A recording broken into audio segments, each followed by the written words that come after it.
My husband abandoned me for another woman. He flew overseas with my own family to marry her. He texted, "Don't be there when we return." What's old means nothing to me. When they came back, they saw what I'd done. Their grins disappeared. They stared at the bare land, whispering one fearful question. I sat in my car, smiling as they did. They say hell hath no fury like a woman scorned. But what if that woman is an architect, and her specialty is controlled demolition? One text message, sent from a lavish wedding in Croatia, my husband's wedding to another woman, with my own family beaming in the background, made me realize exactly what I had to do.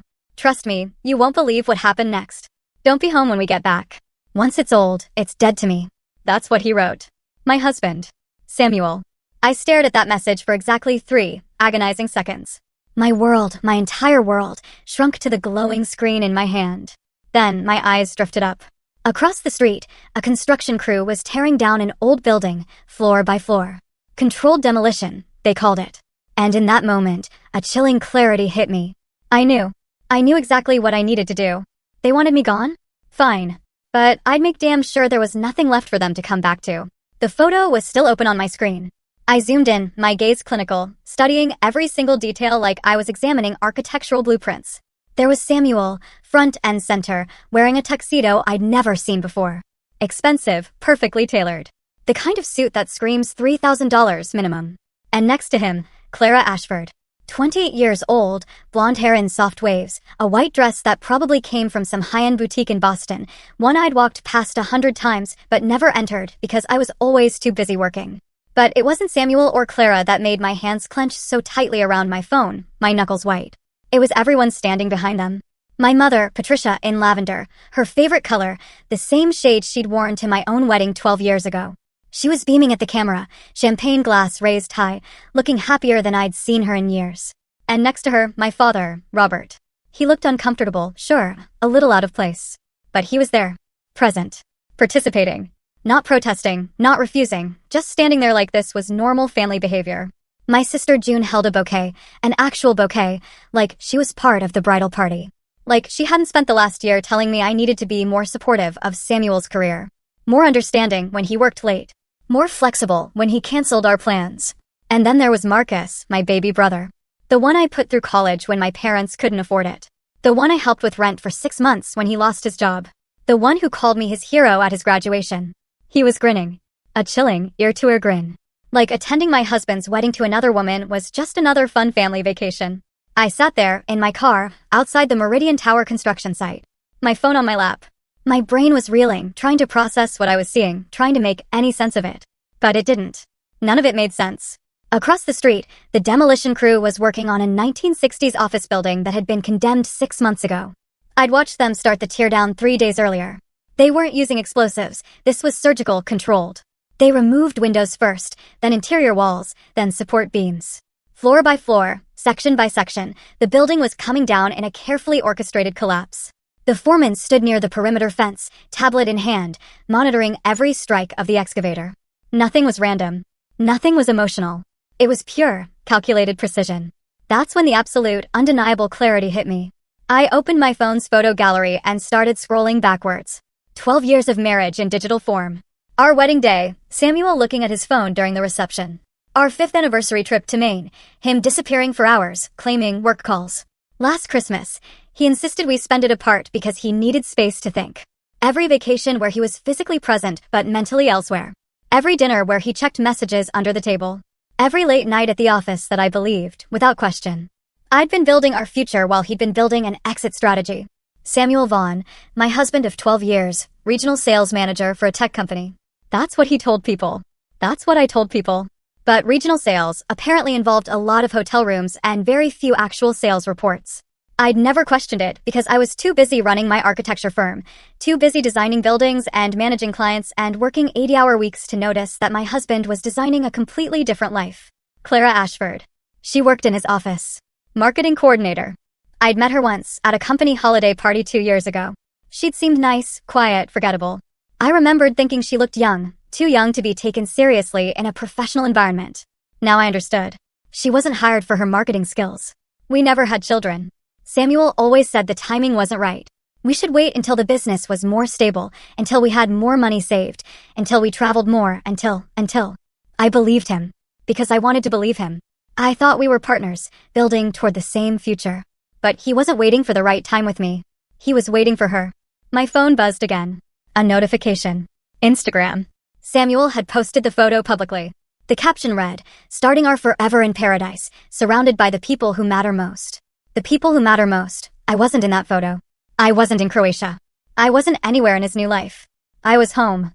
In Boston. Sitting in my car outside a construction site, reviewing blueprints for the Meridian Tower, the biggest commercial project of my career. The project that would define my firm's reputation. The project I'd been pouring myself into for 9 months, while my husband planned his wedding to someone else. The demolition crew across the street brought down another section of the building. The excavator's arms swung precisely, connecting with a load-bearing wall. The structure groaned, buckled, collapsed inward. Exactly as planned. I watched the dust rise and settle. Then I opened my text messages and typed, "Enjoy Croatia. I'll make sure everything's handled." Samuel would read that and think I was being supportive. Understanding. The way I'd always been. The way he'd trained me to be over 12 years of marriage. But I wasn't being supportive. I was being strategic. I scrolled through my contacts and found Nicole Ferrara, my attorney. The woman who'd helped me structure my LLC when I started my firm. The woman who'd insisted, 5 years ago, that Samuel sign a post-nuptial agreement when I expanded the business. The woman I'd kept on retainer, even though Samuel thought it was paranoid. She answered on the second ring. "Hazel, what's wrong?" I didn't waste time with explanations. "How fast can we move?" There was a pause. Nicole was sharp. She didn't need details to understand tone. "How fast do you need?" I looked at the photo again. Calculated the timeline. They land in 9 days. Nicole's laugh was low. Predatory. The sound of someone who'd built a career destroying unfaithful spouses in court. "Then, let's build you a beautiful new life in 8. I hung up and sat there for another moment, watching the demolition crew pack up their equipment for the day. The building that had stood for 60 years was now just rubble and rebar. By tomorrow, it would be hauled away.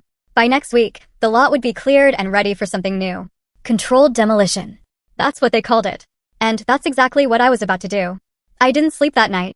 Instead, I sat at my kitchen table with a legal pad and started writing lists. Timelines. Asset inventories. Everything we owned. Everything I owned. Technically. The house, the cars, the vacation condo in Vermont we'd visited twice. Bank accounts, investment portfolios. Even the furniture. By 3 in the morning, I had 17 pages of notes. By dawn, I had a plan. I showered, dressed in my black suit, the one I wore for important client meetings, and drove to Nicole's office in downtown Boston. She texted me her availability at 6 a.m., which told me everything I needed to know about how seriously she was taking this. Her office was on the 14th floor of a glass building overlooking the harbor. Floor-to-ceiling windows, expensive art on the walls. The kind of space that screamed success and didn't apologize for it. Nicole was already there when I arrived, 2 cups of coffee waiting on her desk.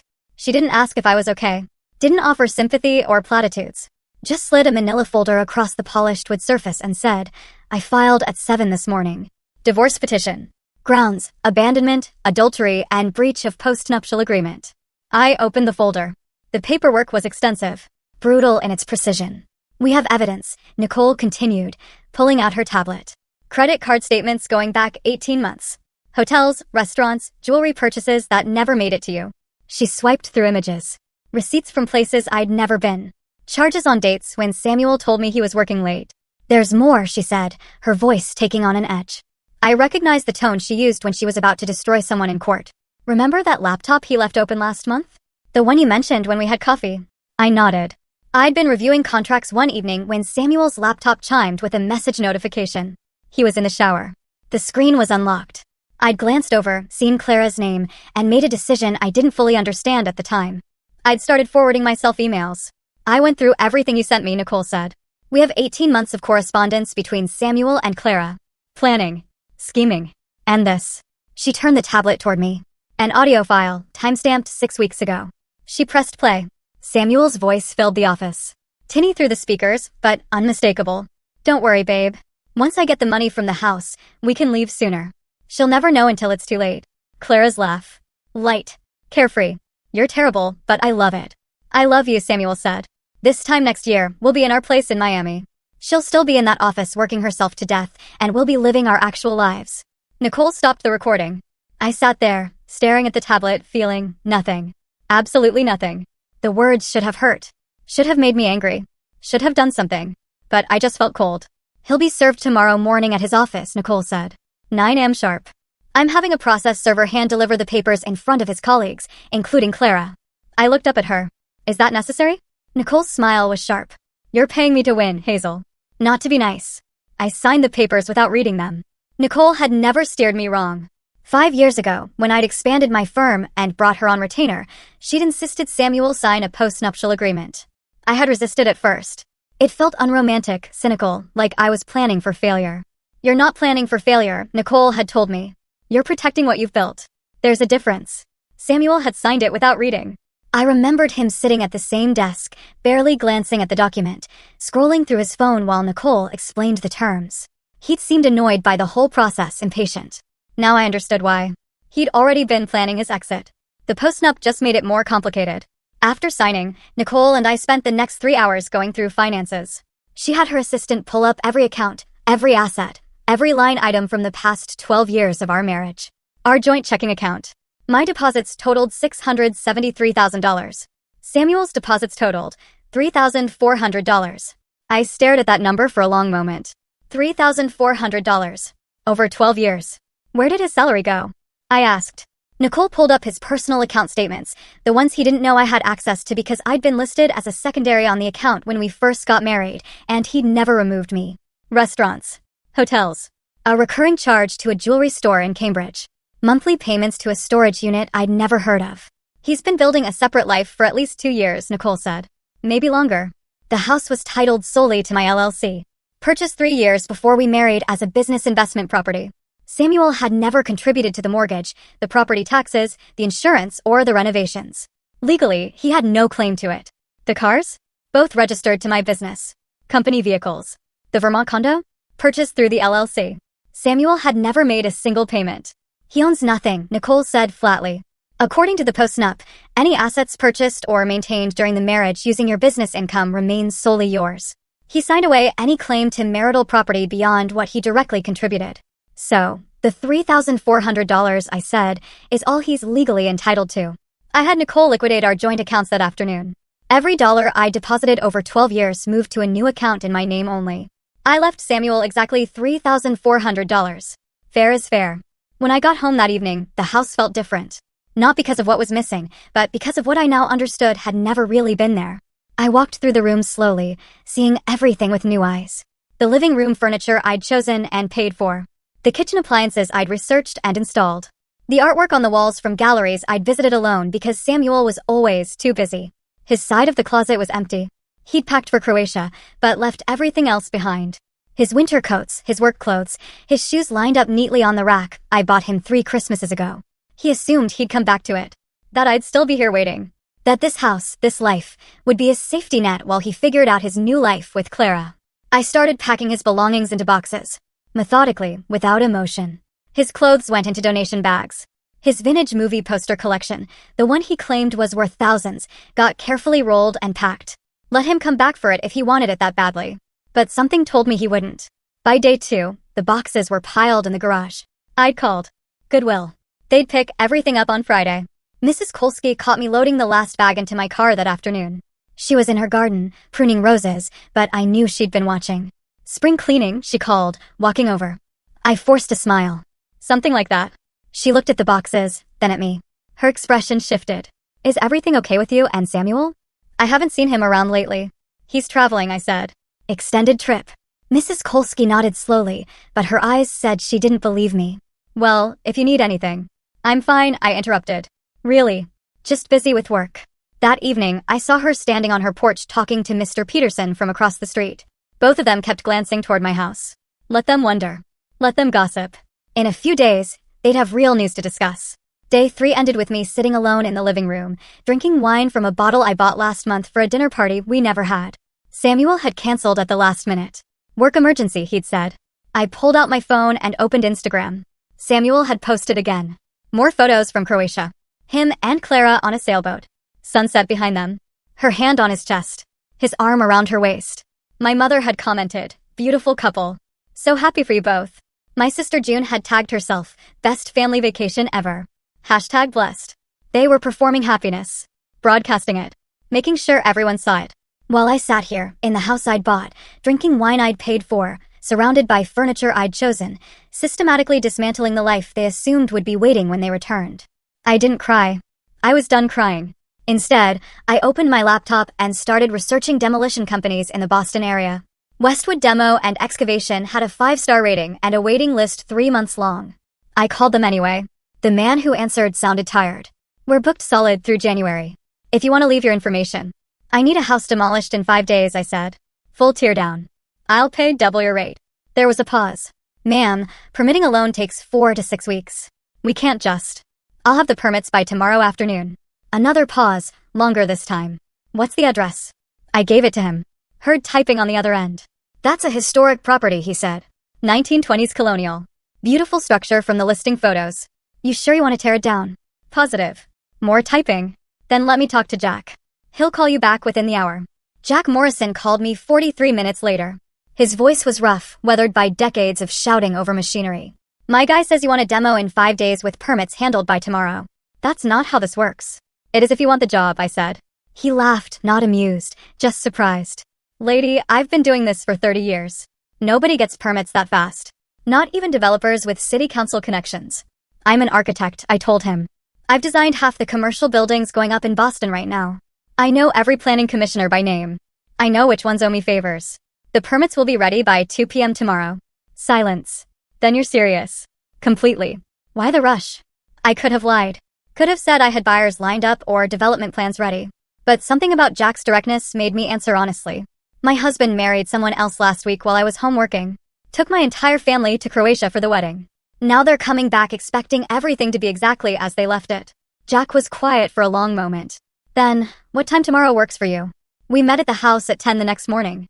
Day 4. Jack pulled up in a pickup truck that had seen better decades. Climbed out wearing work boots and a flannel shirt that had more paint stains than original fabric. He walked the property slowly, studied the foundation, checked the roofline, examined the walls, took photos and measurements and notes on a clipboard that looked like it had survived multiple construction sites. "Solid structure," he said finally. "Great bones. You could renovate this, flip it for $3 million easy." "I don't want to renovate it." He looked at me. Really looked. Not the way men usually looked at me in business meetings, assessing, calculating, trying to figure out angles. This was different. Like he was trying to understand something that didn't make logical sense. "You know, once it's gone," he said. "No getting it back." "I know." He nodded slowly. Wrote something on his clipboard. "With expedited permits, we can start tomorrow morning. Demo takes about 8 hours for a house this size. Debris removal another day. You'll have an empty lot by Friday evening." "How much?" $47,000. That's with a rush job premium. I didn't hesitate. "Done." Jack extended his hand. His grip was firm, calloused. "I'll need those permits by 2. Like you said. You'll have them." I spent the rest of day 4 making calls. Every favor I'd built up over 15 years in the Boston architecture community, I called in. Planning commissioners I'd worked with on zoning appeals, building inspectors who'd fast-tracked my projects, city officials I'd helped with pro bono designs for public spaces. By 1:30, I had every signature I needed. By 2, Jack had the permits in hand. "I'll be damned," he said, looking at the paperwork. "You actually did it." "I told you I would." He folded the permits, tucked them in his truck. "We start at 6 a.m. You want to be here?" "Wouldn't miss it." After Jack left, I went back inside the house. I needed to finish clearing Samuel's home office. Most of his stuff was already boxed, but his filing cabinet remained. I opened the bottom drawer and found a folder tucked in the back. Manila. Unlabeled. Hidden behind tax returns from 6 years ago. Inside were loan applications. 4 of them. All denied. All dated 6 months ago. Applications for a second mortgage on the house. My house. The one owned by my LLC. I read through each one carefully. Samuel had listed himself as sole owner. Had forged my signature on the initial documentation. Had claimed the property was jointly owned and that I'd verbally agreed to the loan. All wise, the applications had been rejected because the title search showed the house belonged to my business, not to Samuel or to us jointly. But he tried. He'd actually tried to steal equity from my property to fund his exit. I found more in the folder. Printed emails between Samuel and Clara. Samuel to Clara. The loan got denied again. Her name is on everything. I don't know how to get around it. Clara, can't you just forge her signature on a sale agreement? Samuel, too risky. But don't worry, babe. Once I get the money, we can leave sooner. She'll never know until it's too late. Clara, you're sure she won't fight the divorce? Samuel, she won't. She's too busy with work to notice what's happening. By the time she realizes I'm serious, we'll be gone and she'll be stuck with the legal bills. I photographed every page. Sent them to Nicole. She called back within 2 minutes. Hazel, this is fraud. Attempted fraud at minimum. He forged your signature on legal documents. That's a felony. Add it to the divorce filing. I'm adding it to everything. This changes the whole case. He's not just a cheater. He's a criminal. I hung up and sat there in Samuel's office. The room I designed for him. The desk I bought him. The chair I'd assembled while he was out on one of his many business trips. He hadn't just been planning to leave me. He'd been planning to rob me. My phone rang. Emily. I almost didn't answer, but Emily had a way of knowing when something was wrong. If I ignored her, she'd show up at my door. I answered. Where are you? She said. No hello. No preamble. Home. I'm coming over. Emily, I'm fine. I saw the demolition permits posted on the city planning site. I saw your name on them. I'm coming over. Don't argue. She hung up. 20 minutes later, she was at my door with Thai food and wine. Emily Chin was my oldest friend. We'd met in architecture school, survived brutal professors and all-night design studios together. She'd been at my wedding. Had been the one person who'd quietly asked if I was sure about Samuel. I should have listened to her then. She pushed past me into the kitchen, set down the food, opened the wine without asking, and poured 2 glasses. Talk, she said.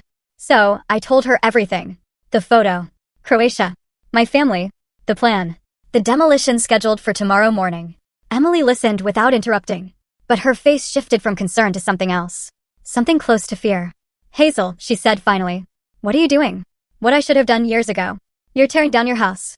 It's my house. I can do what I want with it. That's not. Emily stopped. Started again. I get why you're angry. I get it. But this feels extreme. This feels like you're not thinking clearly.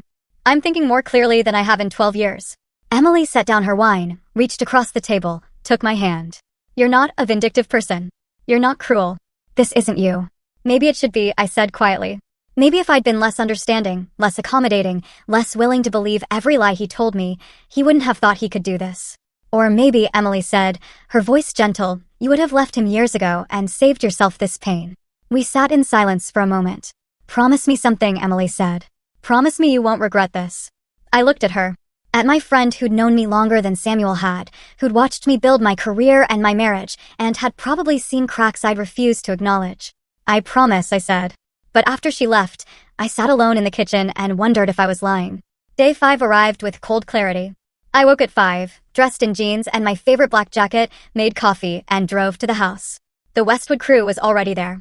3 trucks, 6 workers, equipment being unloaded with practiced efficiency. Jack saw me and walked over. Last chance, he said. Once we start, there's no stopping it. I looked at the house. At the windows I'd chosen, the door I'd painted, the porch where I'd sat countless evenings waiting for Samuel to come home. Start, I said. The machinery roared to life. Mrs. Kolsky appeared on her porch in a bathrobe, eyes wide. Other neighbors emerged.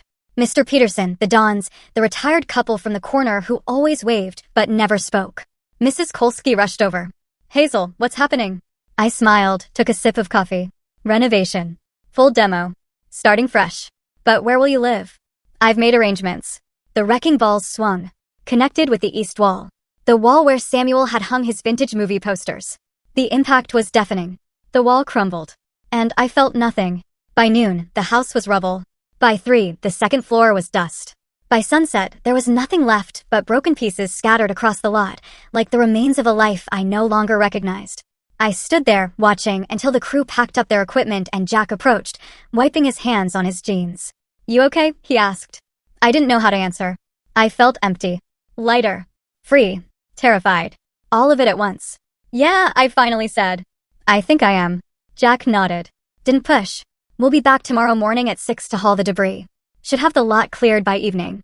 I thanked him and watched his truck disappear down the street. Then I stood alone in the growing darkness, staring at what used to be my home. Day 6 arrived with gray skies and the rumble of debris removal trucks. I was there at dawn again. Couldn't stay away. Needed to see every piece of it disappear.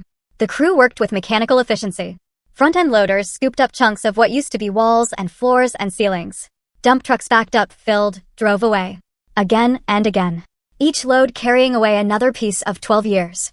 I watched the kitchen island get loaded into a truck. The marble countertops I'd chosen from a supplier in Cambridge. The custom cabinets I'd designed myself. We'd eaten our first meal in this house at that island. Take out Chinese because we were too exhausted from moving to cook. Samuel had toasted with a beer bottle. To our future, he'd said. I wondered if he'd already been planning his exit then, or if that came later. The mantle went next. I'd hung our wedding photo there for 6 years before taking it down. I told myself it needed reframing. The truth was, I couldn't look at his smile anymore without wondering if it had ever been real. The deck we built 3 summers ago, the one where we were supposed to grow old together, drinking coffee and watching sunsets, was broken into pieces and hauled away by 11. By afternoon, the lot was nearly clear, just dirt and scattered debris. The crew brought in a grader, leveled everything, smoothed it out. By evening, it was done. I stood at the curb, staring at the empty space where a $2 million home had existed 24 hours ago. A woman jogged past, stopped, looked at the lot, then at the neighboring houses, then back at the lot. Didn't there used to be a house here? She asked. I turned to her, kept my expression neutral. Must be thinking of a different street. She frowned, clearly confused. I could have sworn. She shook her head. Never mind. Sorry. She jogged on. I watched her go and felt something close to satisfaction. It was working. I was erasing us. My phone rang. June's name flashed across the screen. I almost didn't answer, but curiosity won. Hazel. Her voice was bright, cheerful, completely oblivious to what she'd participated in. We're having the best time. Croatia is gorgeous. You should see the beaches. The food is incredible. And the wedding was just. I got Samuel's text. I interrupted. Silence. Then, oh. That? Her tone shifted immediately. Less bright, more defensive. Look, she continued. We didn't want to get involved in your marriage problems. But Samuel said you two had been over for a while. He said you knew about Clara. That you'd both agreed to. I agreed to nothing, I said. My voice came out colder than I intended. He's lying to you. He's lying to all of you. June sighed. That exasperated sound she always made when she thought I was being difficult. You always do this, Hazel. Always assume everyone's against you. But Samuel loves you. He needs something different now. Someone who makes him happy. The words landed like a physical blow. Someone who makes him happy? I repeated slowly. I made him happy for 12 years, June. I put you through college when Mom and Dad couldn't afford it. I helped them with house payments when Dad lost his job. I've held this family together while all of you. We have to go. She cut me off. The reception's starting. We'll talk when we get back. Okay. The line went dead. I stood there, staring at my phone, processing what had just happened. They weren't just attending his wedding. They were defending him. They'd chosen his side. All of them. I called Nicole. I need to move faster, I told her. They land in 3 days. Already on it, she said. Come to my office tomorrow. I have something you need to see. I met Nicole at her office on day 7. The skyline outside her windows was gray with clouds threatening rain. She had a folder waiting, thicker than the others. I did some digging on Clara Ashford, Nicole said, sliding it across her desk. Turns out your husband has interesting taste in women. I opened the folder. Financial records. Background checks. Family information. Clara Ashford wasn't just some 28-year-old marketing coordinator living paycheck to paycheck. She came from money. Serious money. Her father, Richard Ashford, owned Ashford Auto Group, a chain of luxury car dealerships across Massachusetts. 17 locations. Revenue in the hundreds of millions. Clara's trust fund was worth over $2 million. She doesn't need Samuel's money, Nicole said. But Samuel definitely needs hers. She flipped to another section. Bank statements showing wire transfers from Clara to Samuel over the past year. $10,000 in March. $15,000 in June. $25,000 in September. $50,000 total. What was he telling her? I asked.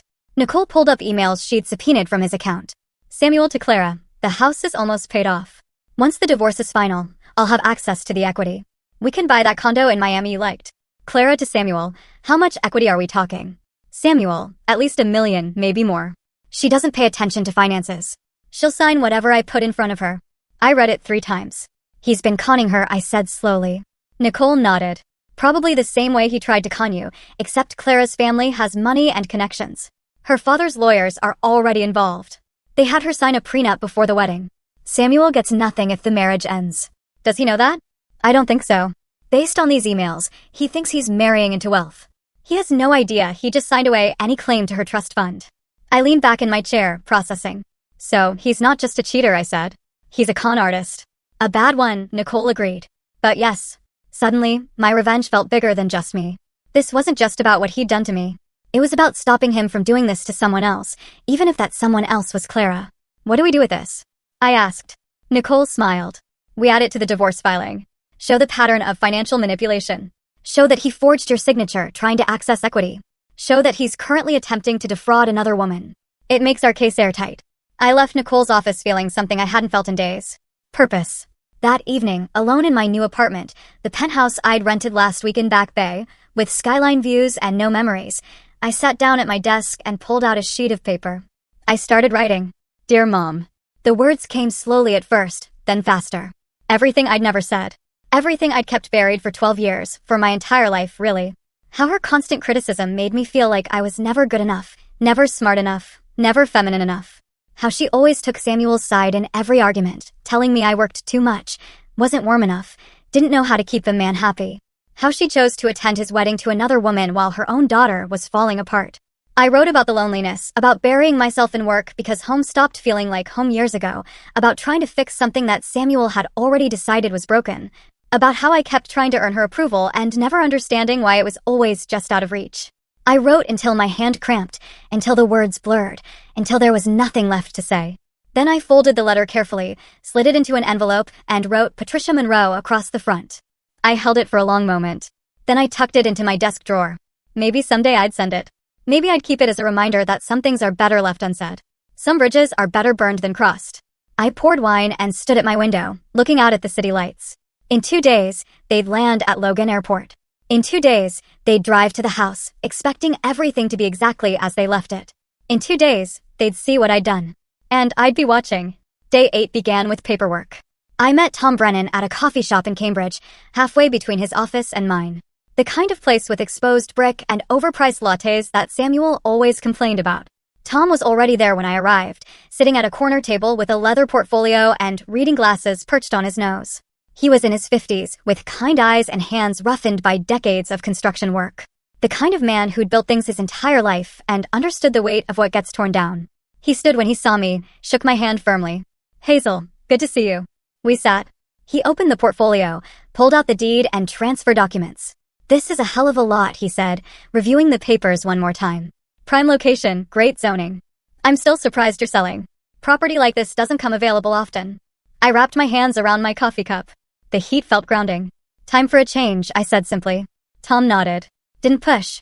He signed where his attorney had flagged, then slid the documents across the table. I signed my name on 6 different pages. Witnessed. Notarized. Final.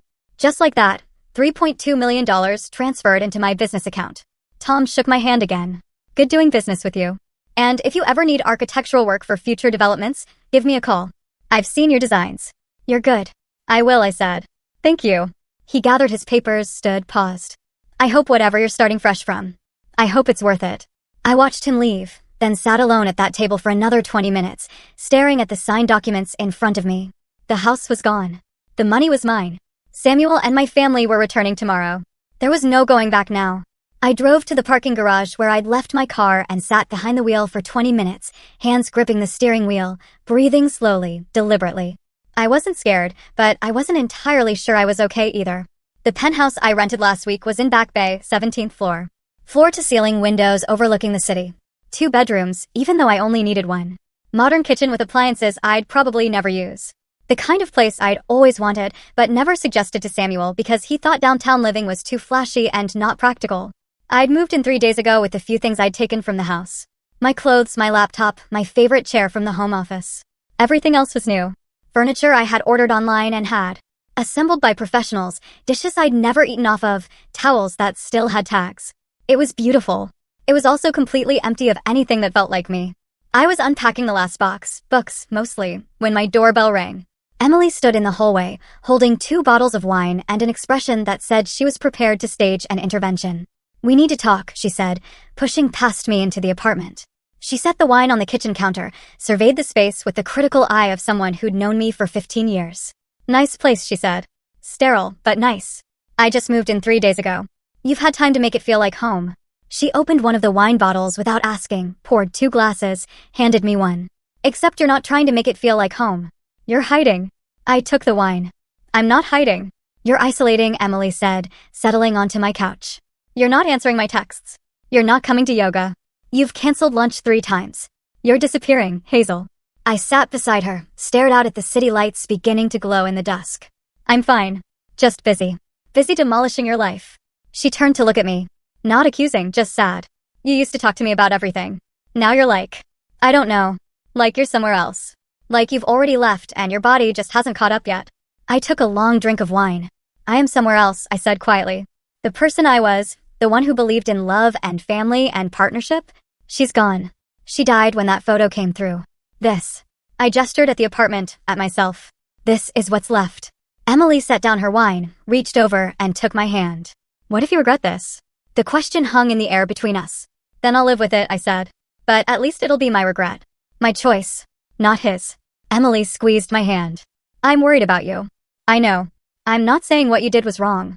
I'm just saying. She paused, searching for words. I'm saying make sure you're doing this for the right reasons.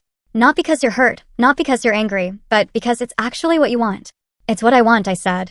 But even as I said it, I wondered if I believed it. Emily stayed for 2 more hours. We drank wine, talked about her work, her life, anything but mine. When she finally left, she hugged me tight at the door. Call me tomorrow, she said. After whatever happens. Call me. I promised I would. That night, I couldn't sleep. I lay in my new bed in my new apartment, staring at the ceiling, listening to the unfamiliar sounds of downtown traffic and my own thoughts spiraling. Tomorrow they'd land. Tomorrow they'd see. I must have drifted off around 2 because I woke at 3:17 from a dream that felt more real than the waking world. I was walking through the house, but not the demolished version. The complete version. Every room intact, every piece of furniture in place. Samuel was there. Not the 40-year-old man who'd betrayed me. The younger version. The one I'd met at a mutual friend's party 16 years ago. The one who'd made me laugh. The one I'd fallen in love with. Why are you doing this? He asked. I tried to answer, but couldn't form words. I walked through rooms, touching walls that no longer existed. The kitchen. The living room. The bedroom. My mother appeared in the kitchen, wearing that lavender dress. You were always so cold, Hazel, she said. Her voice was gentle, but the words were knives. No wonder he left. I woke up gasping, tangled in sheets, heart pounding. 3:17 a.m. I got up, poured water with shaking hands, stood at the window, looking out at Boston's sleeping skyline. Tomorrow they'd land. Tomorrow they'd see what I'd done. Tomorrow everything would change. I should have felt triumphant. Vindicted. Strong. Instead, I felt hollow. I picked up my phone, scrolled to Samuel's contact. My finger hovered over the call button. What would I even say? I demolished our house because you married someone else? I erased 12 years because you erased me first. I put the phone down. There was nothing left to say to him. To any of them. I climbed back into bed but didn't sleep. Just lay there, watching the numbers on the clock change. 4 a.m. 5 a.m. 6 a.m. My phone buzzed at 6:30. A text from my father. Robert Monroe. The man who'd spent my entire childhood letting my mother make every decision. Who stayed quiet during every family conflict. Who never once took my side against her. The message was long, longer than any text he'd ever sent me. Hazel, your mother told me about her conversation with June. I don't know what's happening between you and Samuel, but I want you to know no matter what, you're still my daughter. I don't understand any of this. I don't know who's right or wrong, but I love you. Call me when you're ready. Dad. I read it 10 times, then 20. Part of me wanted to call him immediately, to tell him everything, to hear him take my side for once in my life. But another part, the part that had been hurt too many times, disappointed too often, wondered if this was a trap. Was he gathering information to report back to my mother? Was this just another betrayal waiting to happen? I typed out 3 different responses and deleted them all. Finally, I just saved the message and set my phone down. Maybe later. Maybe after. Maybe never. I got up, showered, dressed in the black suit I'd worn to meet Tom Brennan. My power suit. My armor. I made coffee that I didn't drink. I checked my phone obsessively. Their flight was scheduled to land at 2:35 p.m. I'd already calculated the timeline, customs, baggage claim, 3 luxury SUVs. Samuel had posted photos of them yesterday with a caption, coming home in style. They'd arrive at the house around 4. And I'd be there, watching from across the street, watching them see what I'd done. I sat on my couch staring at the city, counting down the hours and wondering if Emily was right. Wondering if I'd regret this. Wondering if the person I'd become in the past 8 days was someone I'd even recognize a year from now. But it was too late to wonder. The house was gone. The money was transferred. The revenge was set. All that was left was to watch it unfold. At 2:35 p.m., their flight landed at Logan. I tracked it on my phone from my car, parked across the street from where the house used to be. The lot looked perfect. Fresh sod that had been laid with professional precision. Green. Uniform. Undisturbed. I'd even had a small decorative bench installed near the sidewalk yesterday. A touch I couldn't resist. made the empty lot look intentional, like it had always been this way, like nothing had ever existed here. I was wearing my power suit. Black Armani. Red bottom heels. The outfit I wore when I closed major deals or presented to difficult clients. My armor. Coffee sat in the cup holder, still hot. I'd stopped at the same shop where I'd met Tom Brennan 2 days ago. I checked my phone again. They'd be through customs by now. Collecting luggage. Finding their rental cars. Samuel had posted about the SUVs yesterday. 3 luxury vehicles. Pricey. Coming home in style, his caption had read. I wondered if Clara's father had paid for them. The afternoon was cool. October in Boston. The kind of weather that makes people post about fall leaves and pumpkin spice. Normal people. People whose lives weren't currently imploding. I waited. At 3:58, the first SUV turned onto the street. Then the second. Then the third. My heart rate didn't change. My hands didn't shake. I just watched. They pulled up to the curb, or rather, to where they expected the driveway to be. The engines cut. Doors opened. Samuel emerged first from the middle vehicle. Suntanned. Relaxed. Wearing a linen shirt that probably cost $200. He stretched, said something to Clara that made her laugh. Clara stepped out next. Blonde hair and waves.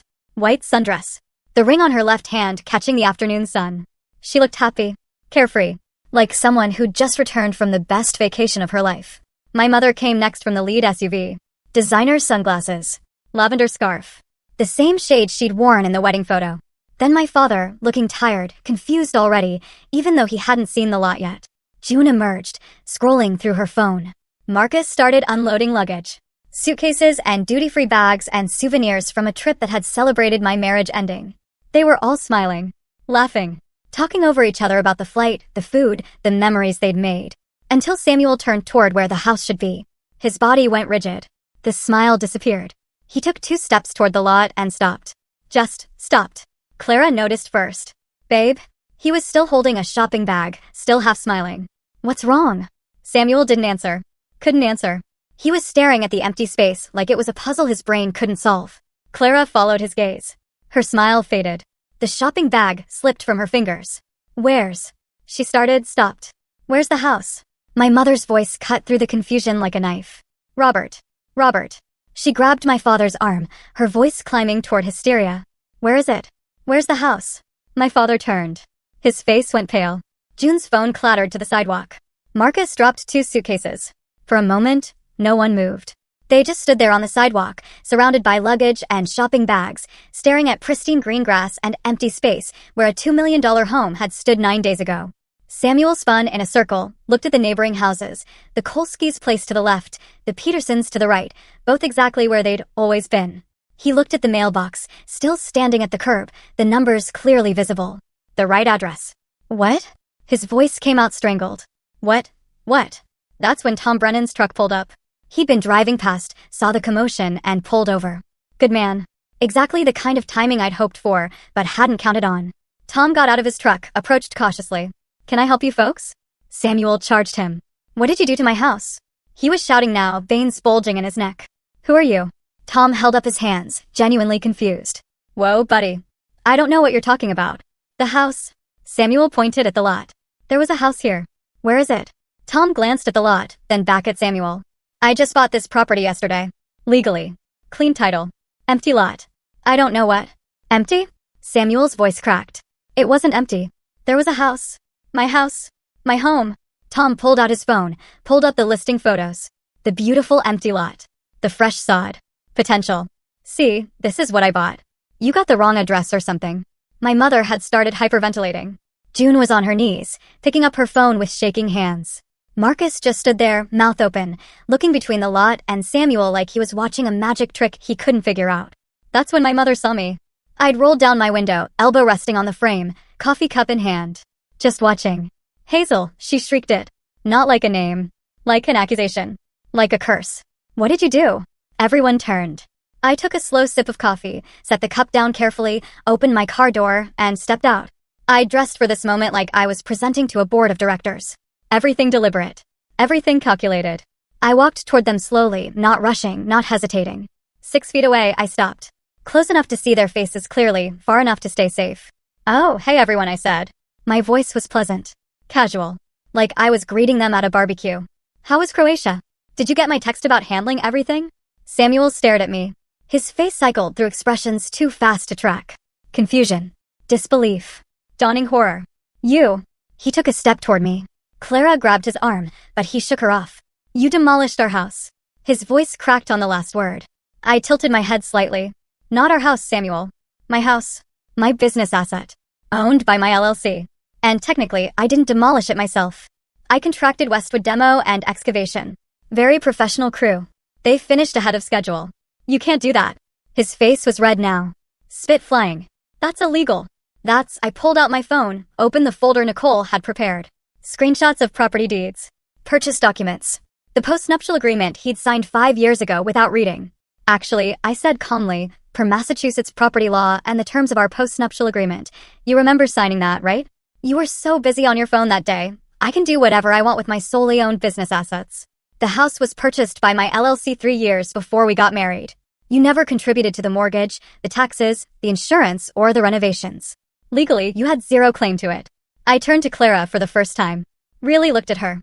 She was pretty young. That sounds like a you problem, I said. But congratulations on your wedding. Beautiful photos. I especially love the one of my mother wearing white to your ceremony. Very classy. Clara made a sound somewhere between a gasp and a sob. My mother stepped forward. Her face was twisted with rage and something else, fear. Hazel Monroe, she said. Her voice shook. You will fix this right now. This is family property. We helped, did you? I interrupted. Did you help? Because I have 12 years of receipts that say otherwise. Every renovation, every repair, every property tax payment, all mine. Documented. Booked. Paid for by my business accounts. You helped by what exactly? Visiting for holidays? Eating food I cooked? Criticizing my career choices? Telling me I worked too much? That I wasn't feminine enough? That I didn't know how to keep a man happy? My mother stepped back. Actually stepped back, like I'd physically pushed her. I'm your mother. And you went to his wedding. I pointed at Clara, without looking at her, to her, while he was still married to me. You wore lavender, the same color you wore to my wedding. You smiled for photos. You toasted their future. You celebrated the end of my marriage like it was a family vacation. My voice dropped lower, colder. So, let's not pretend family loyalty means anything coming from you. The silence that followed was suffocating. My father looked like he wanted to disappear into the sidewalk. June had stopped crying, her face frozen in shock. Marcus stood with his hands clenched at his sides, jaw working. This is insane, Marcus finally said. His voice cracked. Hazel, you can't, I already did, Marcus. My voice went cold. And just so we're clear, that college tuition I paid? Consider it repaid with interest in the form of this valuable life lesson. Don't betray the person who's been holding your life together. He turned away. Actually turned his back on me. The cars, Samuel whispered. The accounts. All mine, I said. Company property repossessed. Joint accounts liquidated. You'll find approximately $3,400 in your personal checking. Your actual contribution to our marriage. I left it untouched. Fair is fair. Clara finally found her voice. You're insane. I'd be careful, Clara. Her mouth snapped shut, but the rage in her eyes didn't dim. It intensified. You're a vindictive, cruel, pathetic. I'm an architect, I said calmly. There's a difference. I build things. I also unbuild them when necessary. Controlled demolition. It's all about precision. Clara lunged toward me. Samuel grabbed her arm, pulled her back. Clara, don't. How are we supposed to afford? She started, then caught herself. Too late. I smiled. Afford what, Clara? I thought you came from money. Isn't your father worth millions? Doesn't he own all those car dealerships? Her face flushed red. Or, I looked at Samuel now. Did you lie to her, Samuel? Tell her I had money that would be yours in a divorce? Tell her you owned half of everything. Samuel's expression shifted. Confusion replacing anger. What is she talking about? He asked Clara. Nothing, Clara said quickly. She's just, or maybe, I continued, Clara lied to you. About her trust fund. About her family's money. About what she could offer you once you finally got rid of the wife who was funding your life. I let that hang in the air. The silence was exquisite. Samuel looked at Clara. Clara looked at the ground. June looked between them like she was watching a tennis match. My mother's mouth had formed a perfect O of shock. You deserve each other, I said simply. Samuel's face had cycled through every emotion possible and landed on white-lipped fury. Where are we supposed to go, Hazel? Where? I shrugged. Maybe Clara's place? Oh, wait. I looked at her. You live with your parents, don't you? 28 years old and still in your childhood bedroom. How romantic. I'm sure they'd love to host your new husband. Clara made a strangled sound. I turned toward my car, then stopped. One more thing. Oh, and Samuel, I filed for divorce on Monday. You'll be served at your office tomorrow morning, 9 a.m. sharp. My attorney is Nicole Ferrara. You should look her up. She's never lost a case. You can't do this. Samuel shouted. I'll sue you. I'll take you for everything. I pulled out my phone one last time, found the audio file I'd been saving for this exact moment. And just so we're all clear about who the victim is here. I hit play. Samuel's voice filled the street. Tinny through my phone speaker, but unmistakable. Don't worry, babe. Once I get the money from the house, we can leave sooner. She'll never know until it's too late. Clara's response. Light. Carefree. You're terrible, but I love it. I love you.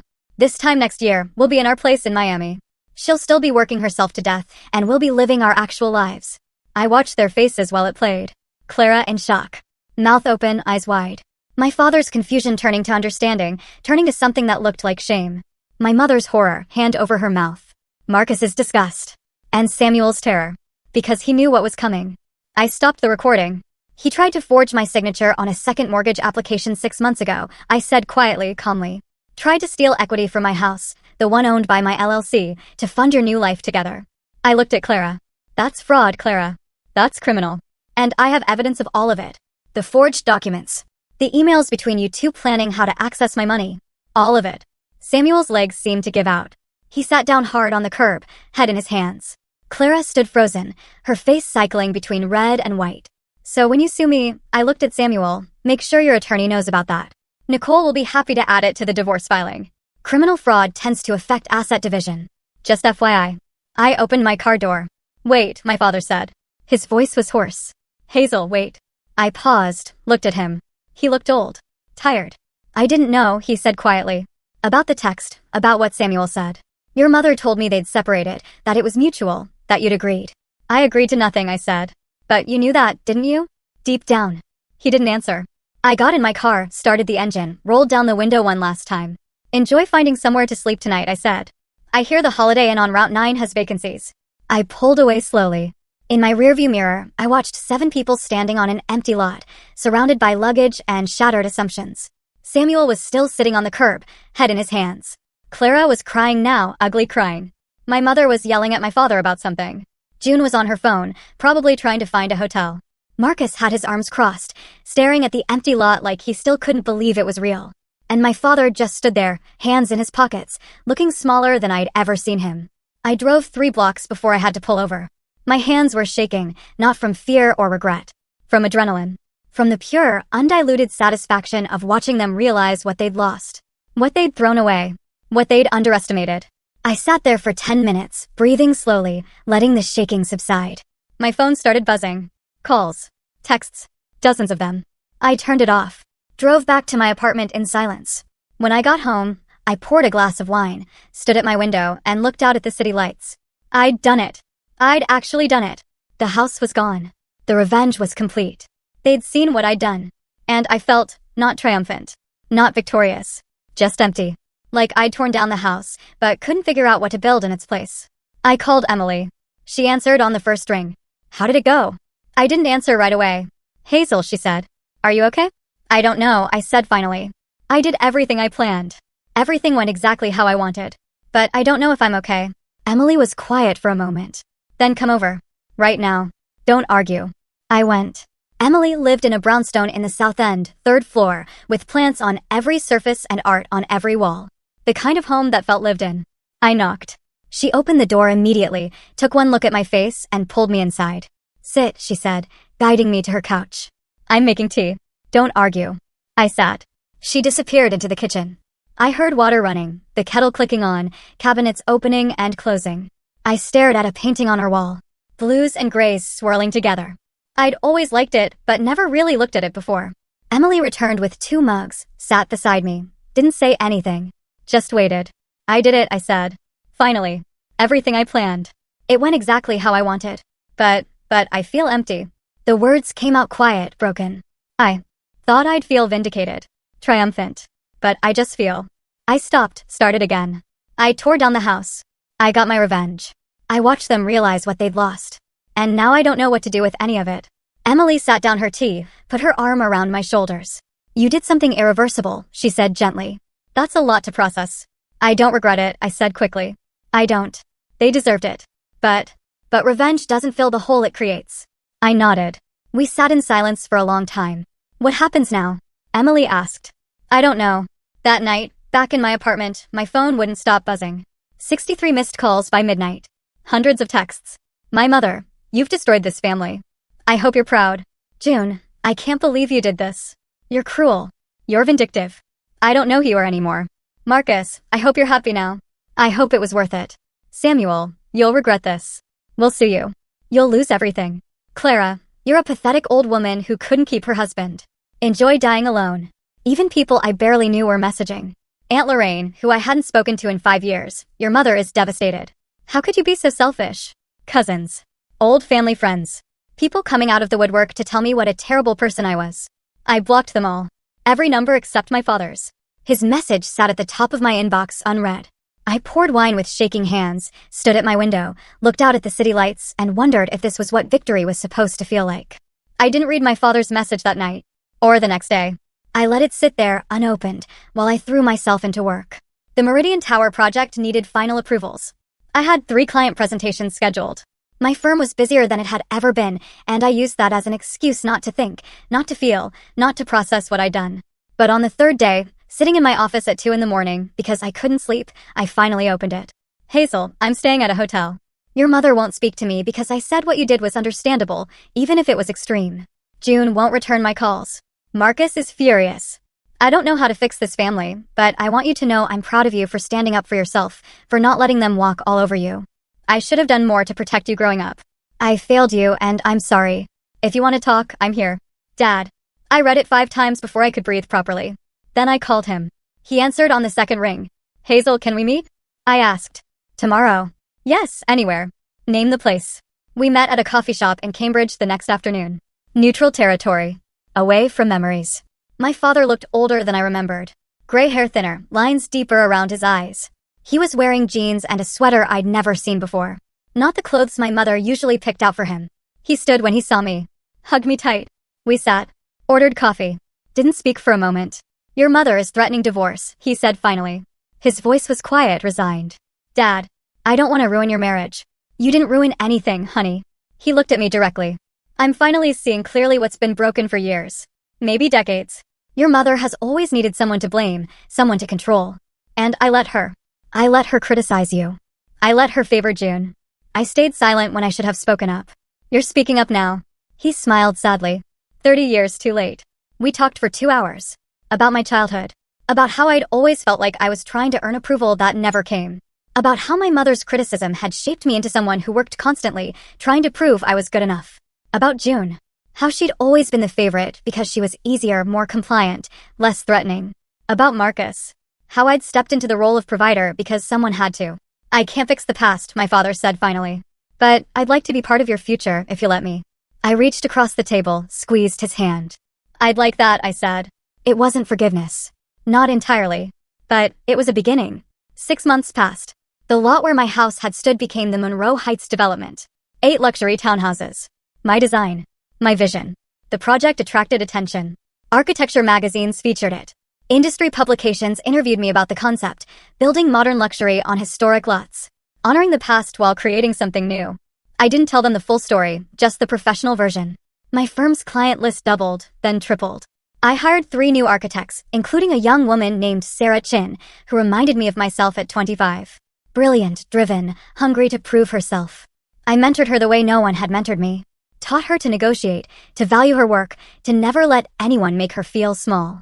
Emily and I had coffee every Sunday. She never said, I told you so. But she did say, I'm glad you're okay, more often than necessary. My father and I had dinner once a month. He'd separated from my mother officially in January. Moved into a small apartment in Somerville with a view of the river. He seemed lighter, younger somehow, like he'd been carrying weight for decades and finally set it down. We didn't talk about June or Marcus. That bridge was burned and would stay burned. But we talked about everything else. His dreams of traveling. My plans to open a second office in New York. The life he was building in his 70s. The life I was building in my 40s. Healing wasn't linear. Some days I felt strong. Other days I woke up from dreams about the house and felt hollow. But the hollow days became less frequent. And the strong days became my foundation. On a Tuesday evening in late April, my phone buzzed with a message from an unknown number. I almost didn't open it. But curiosity won. Samuel. I've had time to think. We made mistakes. Can we talk? I stared at those words for exactly 3 seconds. Thought about the photo he'd sent from Croatia. The caption that called me dead. The house he tried to steal from. The 12 years I'd given him while he planned his exit. Thought about the woman I used to be. The one who would have read that message and felt hope. Who would have called him back? Who would have believed we made mistakes meant something other than I want something from you? That woman was gone. I typed sorry, once it's old, it's dead to me. Funny how that works. Then I blocked the number. I walked to my window, looked out at the Boston skyline, at the buildings I'd helped design, at the city I'd claimed as mine. The demolition hadn't just been about destroying a house. It had been about destroying the version of myself who accepted betrayal, who made excuses for people who didn't deserve them, who built a life for others while neglecting to build one for herself. That woman was dead. In her place was someone stronger. Harder in some ways, more careful with trust. But also more honest about what I wanted. More willing to walk away from what didn't serve me. More certain that being alone was better than being with people who made me feel alone. They'd wanted me gone. I'd made sure there was nothing left for them to come back to. And in the empty space where that life used to be, I'd built something better. Something that was entirely, permanently mine. I poured wine, toasted my reflection in the window. To new foundations. To controlled demolitions.